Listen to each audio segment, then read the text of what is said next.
What is going on, you guys? It's your boy, and today we're going to talk about all of the best MMORPGs that are coming in 2022. I'm not going to waste too much time. I'm just going to do a brief overview of each game and then try and include some links in the description. So without further ado, let's hop into it. First game that we're going to speak about is Throne and Liberty. What we know about Throne and Liberty thus far is that it is going to change the blueprint for MMOs, and how they have claim that the plan to do this is they're going to add in a world building feature in which is going to defeat the linear idea of MMOs. So it's going to change the way that we interact with the world and the way that we progress our characters. Okay, this has to do with many different elements such as weather, meteorological conditions, wind direction.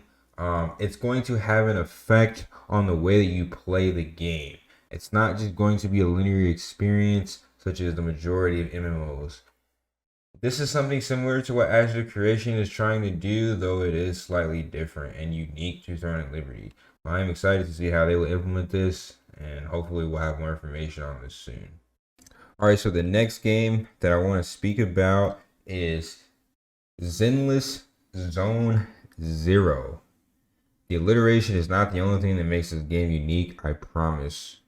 From what we can tell, the environment and the setting of this game is New Eridu.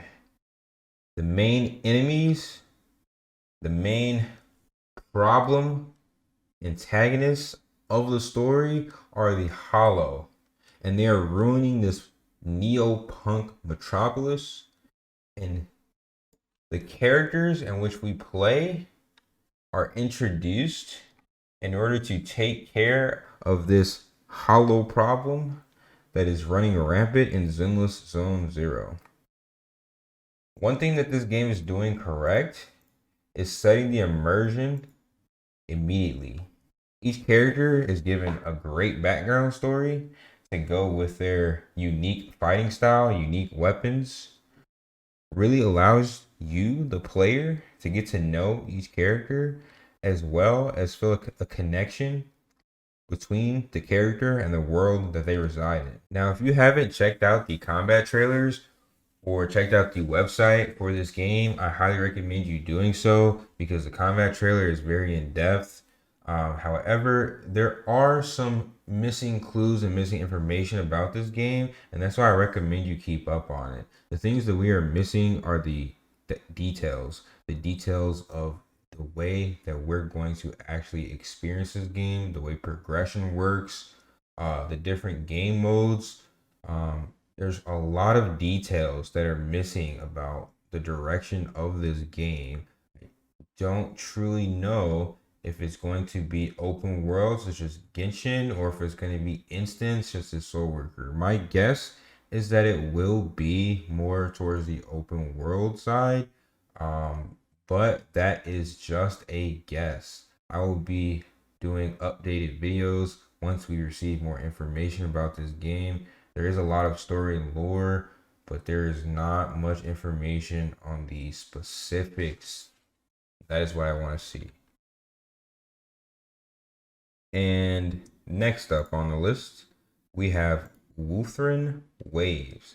Now, I have done one video on this game thus far, and that was more so just in regards to the gameplay. The gameplay that I have seen of this game is very, very, very, very competitive to Genshin Impact. I would love to see the comparison videos that are soon to come between Wuthering Waves and Genshin Impact. The thick waifus are also something that these games have in common, as well as the open world exploration. Wuthering Waves is very clear about its goal to be an open world RPG. Comparable to, like I said, Genshin and Breath of the Wild. The art style is on point the same way. The characters and character design is similar. The way that you interact and travel throughout the world, from what I see in the trailer, is somewhat unique to Wuthering Waves. Now, one thing I can say is that the fast-paced combat and the transformations that I see in Wuthering Waves are unique to the game itself. So I want to give the game its own right. I don't want to just compare it to its previous games because it is doing things differently that has not been done before. And there's no way that we could have this list without including Tower of Fantasy. The art style is amazing. The aesthetics of the game is amazing. The effects, the cutscenes look great. The thick waifus are there. This is going to be a great anime game. It has all the works to be a great anime game. Now, I did hear that this game did not do amazing in its releases in China. However, Americans love these type of games, so my hope is that when it does come to America and it's polished, that it will be received very well. The PvP in this game is really what gets me truly excited as compared to, let's say, Blue Protocol, which has no real PvP. It's just going to be PvE only. Tower Fantasy seems very similar in their regards. However, there's going to be multiple game modes. The fact that you have the diversity means that there's going to be multiple different types of crowds playing the game, meaning hopefully a larger player base, which that's everything that an MMORPG player wants. Now, this next game gets an honorable mention, though I am almost 100% positive we will not see this in 2022. Actually, Creation has been in development for several years by Steven Sharif, leading the charge on this. And this guy is a creative genius who has what seems to be infinite pockets. So the development of this game is breaking boundaries that have never even been touched before. Now, they still have a lot of work to do as of the developmental updates that we have received and the theories that they have discussed. We have yet to see a lot of these theories implemented into the game. However, there is another alpha upcoming soon. So I am always hopeful to see what Ashes of Creation becomes and to see how the community receives these changes that they are consistently developing for the game.